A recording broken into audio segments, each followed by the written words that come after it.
Now GS paper 2 जो first topic हम लेंगे that is the centre place down the US handling of the deportees. तो यहाँ पे है कि अपोजिशन विरोध कर रहे हैं कि बताइए हाथ पैर बात बात के यहाँ छोड़ के जा रहे हैं।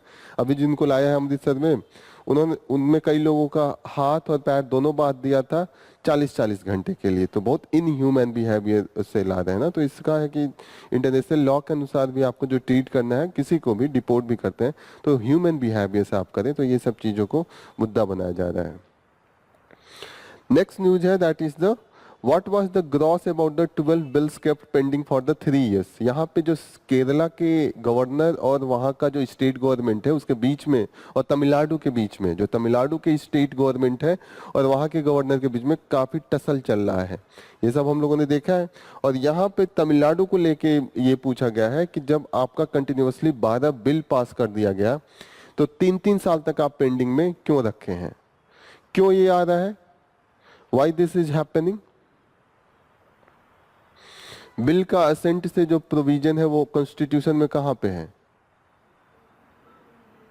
आर्टिकल 200 एंड 201, यही हम लोग पढ़ रहे थे।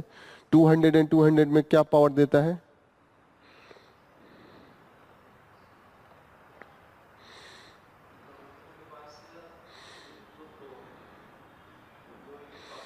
हम्म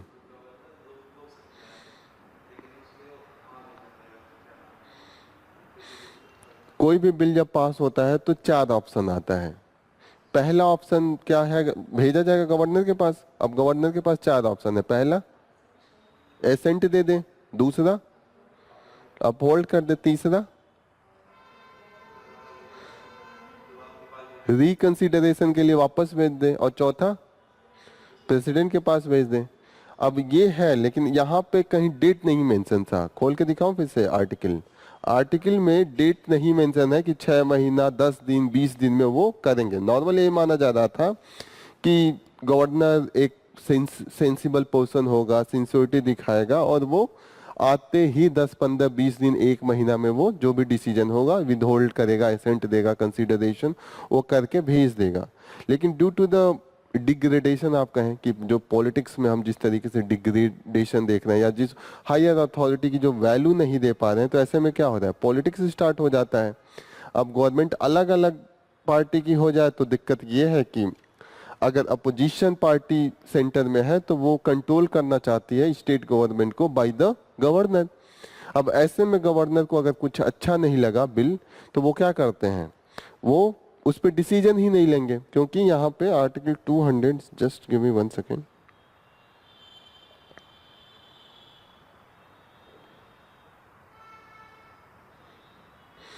article 200 doesn't mention the time, it just give the 4 options.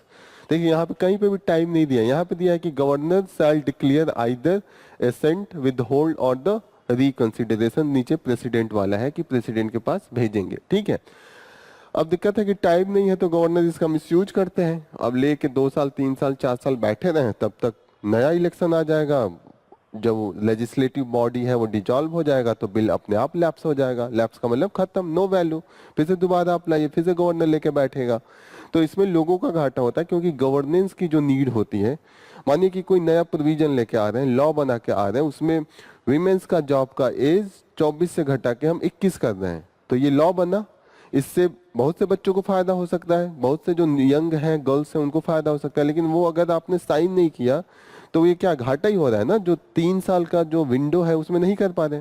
मानिए एजुकेशन से रिलेटेड कोई हम बिल लेके आ रहे हैं कि पर्टिकुलर प्रोविजन होगा कि 3 साल में हम डिग्री देंगे, 3 साल की जगह पे 2 साल में देंगे, मल्टीपल डिग्री देंगे, तो इसका स्टूडेंट अवेल कर सकता है ना अगर लॉ बन जाए तो। और लॉ नहीं बनेगा तो आप पुराना ही मॉडल फॉलो करेंगे। तो कहीं ना कहीं लोगों का दिक्कत है, लोगों का घाटा है। और लड़ाई किसके किसके बीच में, 2 पार्टियों के बीच में। तो उसी को लेके सुप्रीम कोर्ट में ये गया है मुद्दा, तमिलनाडु लेके गया है। और तमिलनाडु के गवर्नर से पूछा गया है कि ठीक है, इसमें ऐसा क्या इतना ग्रॉस था कि 12 बिल आप 3 साल से लेके बैठे थे। नियर अबाउट 12 बिल जो था भेजा गया था गवर्नर के पास, और ये मैक्सिमम था जिसमें सेंटर स्टेट की लड़ाई होती रहती है कि वाइस चांसलर का अपॉइंटमेंट कैसे किया जाए, ठीक है। और इसमें जो मुद्दा था that was the higher education में किस तरीके से गवर्न किया जाए, कि किस तरीके से डिग्री दी जाए, डिग्री बढ़ा दी जाए, कि एक साथ 2 डिग्री अलाउ किया जाए, इस तरीके का है ना। तो ये सब मुद्दा था, ये सब मुद्दे को लेके वहां पे बैठे हुए थे। जो सुप्रीम कोर्ट में भेजा तो गवर्नर ने क्या किया, फटाफट 12 बिल उन्होंने प्रेसिडेंट के पास भेज दिया। तो पहले भेजना चाहिए था। अब प्रेसिडेंट ने एक बिल को उसमें से वो अप्रूव किया है, 7 बिल को उन्होंने रिजेक्ट किया है, एंड 2 बिल को कंसीडर ही नहीं किया। 10 बिल को भेजा, 10 बिल से 1 बिल को उन्होंने अप्रूव किया, rejected 7 and didn't consider 2 bills. तो आप 3 साल बाद थोड़ी बुद्धि आई आपको, तो उसी समय देख लेना चाहिए था कि मेरे दायरे से बाहर है, सेंटर स्टेट का रिलेशन का मैटर है, प्रेसिडेंट को एक बार देखना चाहिए। तो ये सब मुद्दा अभी चल रहा है कि इसका कोई एक सोल्यूशन मिल जाए, क्योंकि ये कई स्टेट्स में है। केरला को लेके काफी लड़ाई चल रही है, वेस्ट बंगाल में कुछ ऐसे बिल्स हैं जिसको रोक के रखा है, ये तेलंगाना में कुछ बिल्स को रोक कर रखा है। तो जहां जहां पे ऐसी पार्टी स्टेट गवर्नमेंट में है जो सेंटर में नहीं है, जो नॉन बीजेपी गवर्नमेंट है, वहां पे ये सब दिक्कतें देखने को मिल रही हैं। क्लियर हो रही है? Article 200 201 clear. 201 किससे रिलेटेड है? Bills reserve for the reconsideration. ठीक है, तो यहाँ पे क्या होगा, क्या मैंने डिफरेंस बताया था, अगर रिकंसिडरेशन गवर्नर के पास भेजा जाए तो दोनों भेजते हैं, क्या डिफरेंस था? प्रेसिडेंट वाला रिकंसिडरेशन में और गवर्नर वाले में क्या डिफरेंस था? क्या टाइम? हाँ, 6 मंथ का टाइम तो है ही है। उसके सिवा एक और मैंने बहुत मेजर बताया था, मनी बिल को रिकंसिडरेशन के लिए नहीं भेजा जा सकता है। Again my question is that what is the difference between the reconsideration sent by the governor and reconsideration sent by the president? वो तो आप प्रेसिडेंट का जो बता रही हैं 6 मंथ का है, मनी बिल को नहीं कर सकते हैं, लेकिन what is the difference between two? ये तो दोनों के लिए है, मनी बिल के लिए दोनों नहीं भेजेंगे।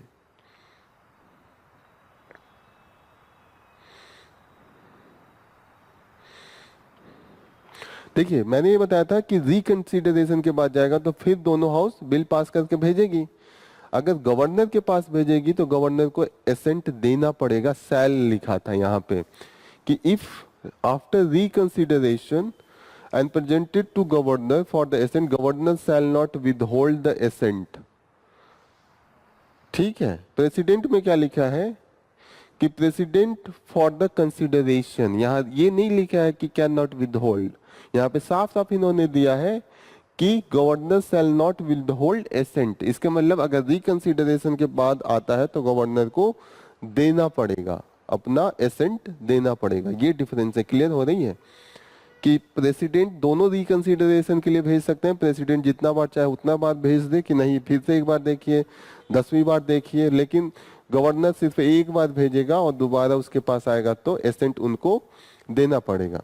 आप देखिएगा कि यूनियन लेवल पे भी ऐसा है, प्रेसिडेंट रिकंसिडरेशन के लिए एक बार भेजते हैं, लेकिन जब भी वापस उस पे वोटिंग होके आती है तो उनको एसेंट देना पड़ता है। UGC extend date to submit the feedback on the draft guideline. UGC को भी लेके लड़ाई चल रही है, सेंटर स्टेट के बीच में। क्या लड़ाई है? यूजीसी ने जो गाइडलाइन अभी दिया था वो बढ़ा दिया एक महीना के लिए, और जो उनके रूल्स में हम चेंज कर रहे थे, फीडबैक मांग रहे थे, उस रूल्स जो अमेंडमेंट था। क्या अभी किस बात पे लड़ाई है यूसीजी को लेके? यस, वाइस चांसलर का जो अपॉइंटमेंट है उसमें जो सेज है गवर्नमेंट का, जो गवर्नर का, एंड द जो गवर्नर अपॉइंटेड जो भी बॉडी है उसको लेके। ठीक है, next news is the Delhi CEO EVMs kept into the strong room with the 3 tyre security. तो यहाँ पे एक्सप्लेन किया गया है कि जब इलेक्शन हो जाता है तो उसके बाद किस तरीके की सिक्योरिटी प्रोवाइड करते हैं। सबसे पहला तो इलेक्शन कमीशन ऑफ इंडिया हमारा सबसे टॉप बॉडी है जो इलेक्शन को कंडक्ट करता है, रेगुलेट करता है। जितना भी उसका सर्विलांस जो भी चीजें हैं वो यही लोग देखते हैं। इस election commission of India top body है। उसके नीचे क्या आता है?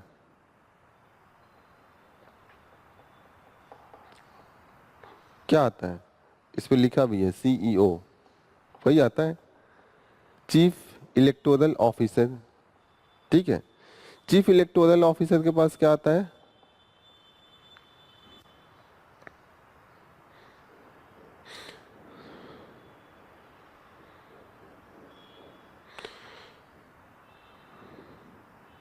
डिस्ट्रिक्ट लेवल पे आता है, जो वहाँ के कलेक्टर होते हैं वो डिस्ट्रिक्ट को क्या करते हैं, हेड करते हैं, और उनके नीचे पे रिटर्निंग ऑफिसर्स आते हैं, उसके नीचे प्रिसाइडिंग ऑफिसर आते हैं, और उसके नीचे बूथ लेवल ऑफिसर आते हैं। सिंपल सी बात है। सेंटर से जब आएगा तो स्टेट, स्टेट के बाद डिस्ट्रिक्ट, डिस्ट्रिक्ट के बाद जो तहसील होते हैं वहाँ पे रिटर्निंग ऑफिसर, कई बार रिटर्निंग ऑफिसर डिस्ट्रिक्ट लेवल पे भी होते हैं, छोटा डिस्ट्रिक्ट होगा, और डिस्ट्रिक्ट के नीचे जो आएगा वो रिटर्निंग ऑफिसर, और रिटर्निंग ऑफिसर के नीचे जो आता है प्रिसाइडिंग ऑफिसर्स, और प्रिसाइडिंग ऑफिसर्स के बाद जो आते हैं, जो आप लोग जाते होंगे वोट देने, तो एक वहाँ पे ऑफिसर बैठे रहते हैं, अंदर और लोग फंक्शन करते हैं, कोई आपका इंक लगाएगा, कोई आपको सेटिंग करेगा ईवीएम्स का, तो ये लोग जो बूथ लेवल ऑफिसर हैं उनके अंडर में काम करते हैं। तो दीज आर द मशीनरी।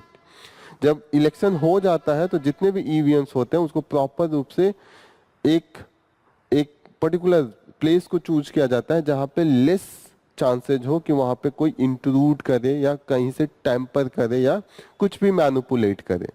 दो लेयर की सिक्योरिटी तो ये होती है कि जो हमारा पैरामिलिट्री फोर्स होते हैं उनको लगाते हैं, paramilitary force home ministry, central government and state armed force को भी लगाया जाता है, ताकि दोनों एक साथ आपको वायलेट करना है तो दोनों को आप वायलेट करेंगे, तो दो लेवल की सिक्योरिटी हो गया। जैसे अगर एक लेवल की सिक्योरिटी हुआ तो उसको पैसा खिलाया, ऐसे दो लेवल पे है तो दोनों में सेटिंग बनानी पड़ेगी और पकड़े जाने के चांस ज्यादा है।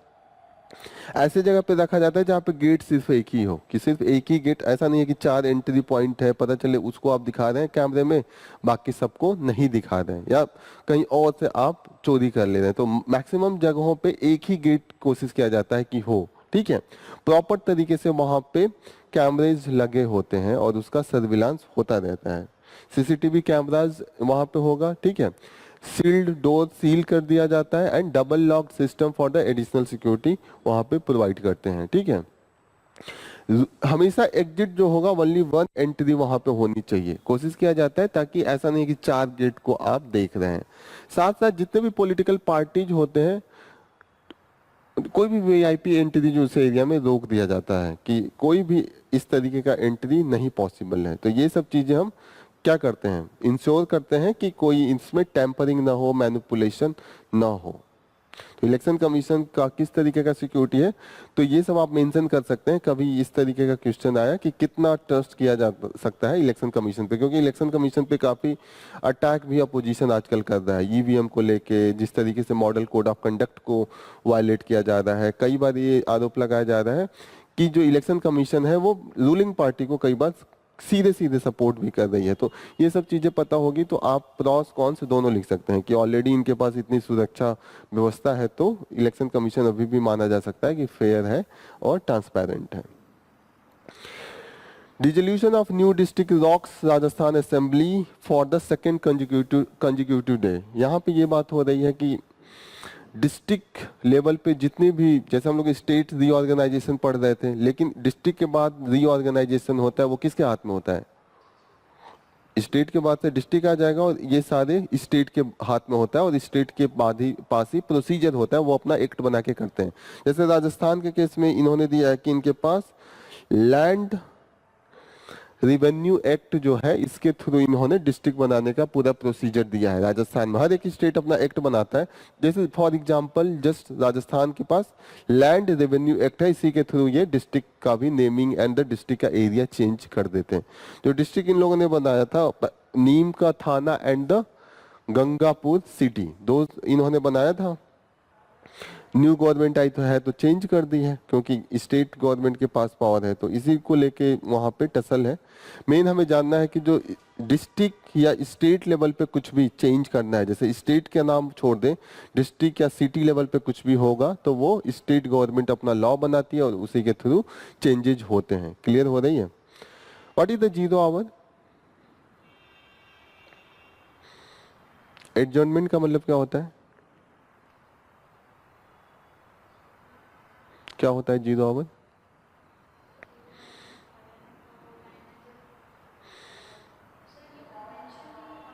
को डायरेक्ट मिनिस्टर से क्वेश्चन करते हैं तो एक तरीके से अकाउंटेबिलिटी लाई जाती है। 0 hours is the timing, just जो हमारा पहला आवर्स होता है क्वेश्चन आवर्स, उसके बाद का टाइम को हम लोग 0 आवर्स के रूप में लेते हैं। और ये कॉन्स्टिट्यूशन या कहीं पे भी लॉ में मेंशन नहीं है, ये कन्वेंशन है।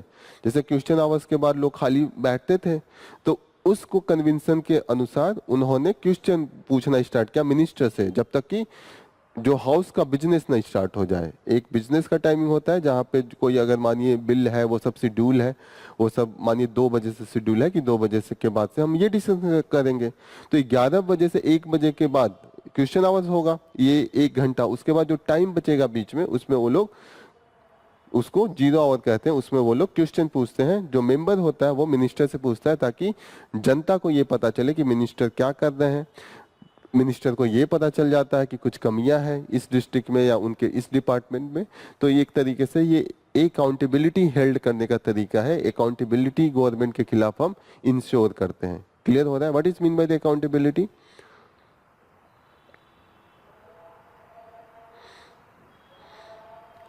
क्या होता है अकाउंटेबिलिटी का मतलब? यही होता है ना कि मैं कुछ गलती करूं तो मुझसे पूछा जाए कि क्यों गलती हुआ।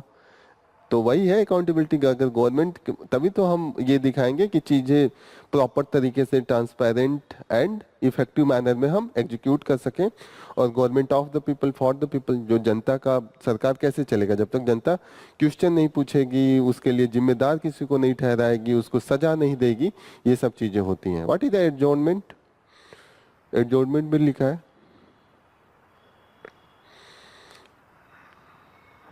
एडजॉर्नमेंट क्या होता है बताइए? हाँ, चीजों को स्थगित कर देना। जैसे यहाँ पे बहुत ज्यादा हल्ला होने लगे, मैं कहूँगा आधा घंटा क्लास नहीं लगेगा, आधा घंटे के लिए क्लास बंद कर दिया, तो एडजॉर्नमेंट हो गया। माने कुछ और बिल में काम है, कुछ चेंज करना है, आपके बिल यहाँ पे पास हो रहा है, तो मैंने बोल दिया 2 घंटे बाद दोबारा होगा, तब तक के लिए एडजॉर्न करते हैं। तो ये एडजॉर्नमेंट होता है। एक एडजॉर्नमेंट मोशन भी होता है। एडजॉर्नमेंट मोशन में पर्टिकुलर उस समय क्वेश्चन आवर्स पूछा जाता है, वो भी एक तरीके का अकाउंटेबिलिटी इंश्योर की जाती है। वो कुछ ग्रेव मैटर होते हैं और एडजॉर्नमेंट में प्रॉपर उस पर मोशन आता है, फिर उस पर डिबेट होता है और उसका टाइमिंग लंबा होता है थोड़ा सा। ठीक है। Christian group in Arunachal Pradesh go on the fast from the 15 against the implementation of the anti-conversion law. Anti conversion law हम लोगों ने एक दिन और पढ़ा था। What is this anti conversion law?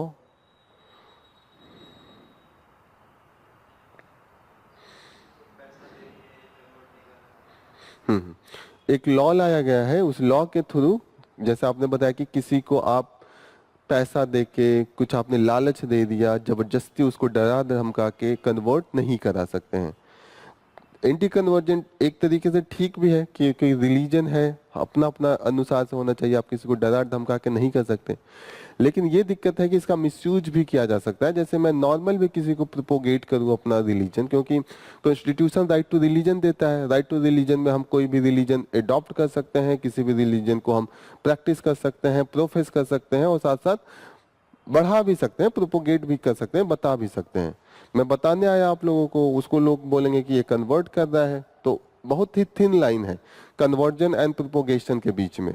तो कहीं ना कहीं जो हमारा राइट टू, जो रिलीजन है, उसको थ्रेट हो जाता है राइट टू कन्वर्जन का, क्योंकि जो पॉलिटिकल पावर रहता है, जो those party that is in the power, वो अपने आइडियोलॉजी के हिसाब से उसका यूज करने लगती हैं। अगर मानिए, अगर इस तरीके का अभी कन्वर्जन का कैसे यूज होगा? मैक्सिमम देखा जाए इंडिया में कन्वर्जन किस में होता है? Hindus to the non Hindus, यही होता है। क्योंकि मोस्टली द दलित्स, जिन्होंने कहीं ना कहीं डिस्क्रिमिनेशन इस तरीके का फेस करते हैं, उनको लगता है कि इस्लाम हो, क्रिश्चियनिटी हो, सिखिज्म हो, यहाँ पे हमें इक्वलिटी से ट्रीट किया जाएगा, दे कन्वर्ट। ठीक है।